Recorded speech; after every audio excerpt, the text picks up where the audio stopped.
자, 이번 시간에는 중심체, 액포, 세포막, 세포벽에 대해서 배워보겠습니다. 자, 중심체 뒤에 중심립 2개라고 써놓은 건 중심체 하나가 중심립 2개에 해당되기 때문입니다. 먼저 중심체에 대한 설명을 해보겠습니다. 자, 중심체는 세포 분열 시 방추사 형성을 도와주는 세포 소기관이 되겠습니다.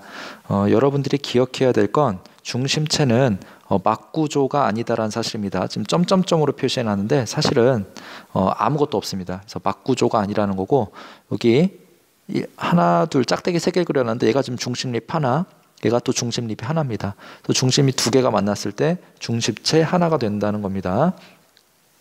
그래서 여러분들이 기억해야 될 건 중심체는 방추사 형성을 도와주고 막구조가 아니다라는 정도 기억해 두세요. 자, 그 다음 액포에 대한 설명인데, 식물도 오줌을 쌀까요, 안 쌀까요? 자, 식물은 오줌을 싸지 않습니다. 자, 그래서 식물에게 필요한 세포소기관이 바로 액포라는 건데요. 자, 액포는 그렇기 때문에 식물의 노폐물을 저장하는 액포는 늙은 세포일수록 사이즈가 커집니다. 왜냐하면 늙을수록 노폐물이 많아지기 때문에. 근데 이때 노폐물만 저장하는 것이 아니고 일정 부분 양분도 저장을 해줍니다. 이런 것들을 저장해 주기 때문에 액포는 식물에서 농도를 조절해주는, 자, 삼투 조절하는데 그 기능이 있다고 얘기할 수 있습니다. 자, 이제 세포막에 대한 설명을 해보도록 하겠습니다. 자, 세포가 이렇게 있다고 그랬을 때 이 세포막 부분을 확대해서 보게 되면, 자, 이런 구조를 볼 수 있는데 얘를 인지질 이중층이라고 부릅니다. 인지질 이중층.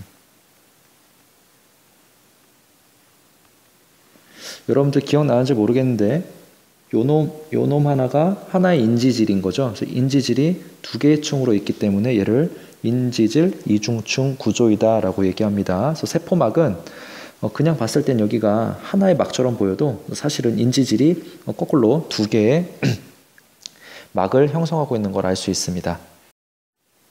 이때 이쪽 머리 부분에 해당하는 이 부분은 물과 친하기 때문에 친수성이라고 표현하고, 이쪽 꼬리 부분은 소수성이라고 표현을 합니다. 여러분들이 주의해야 되는 건 핵이나 미토콘드리아나 엽록체 같은 애들은 이중막 구조였죠.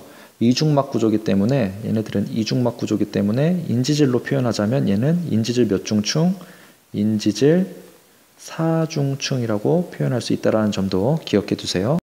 자, 세포막의 큰 틀은 인지질로 이루어져 있는데, 자, 조금 더 자세하게 살펴보면, 자, 이렇게 표현해 볼 수 있는데, 자, 인지질이라고 하는 큰 구조 아래에 얘는 이렇게 막에 단백질이 끼어 있기도 하고요. 얘를 막단백질이라고 합니다. 막에 껴 있는 단백질.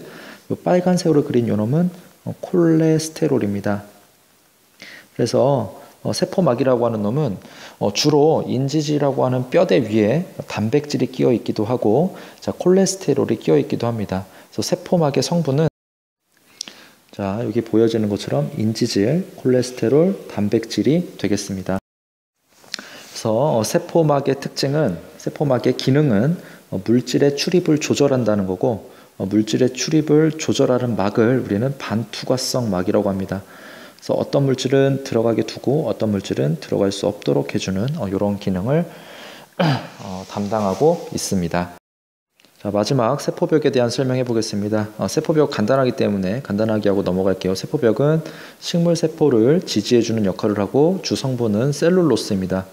아까 세포막은 반투과성 막이라고 했는데 반만 투과할 수 있다고 그랬죠. 세포벽은 모든 물질을 다 통과시키기 때문에 전투과성이라고 부릅니다.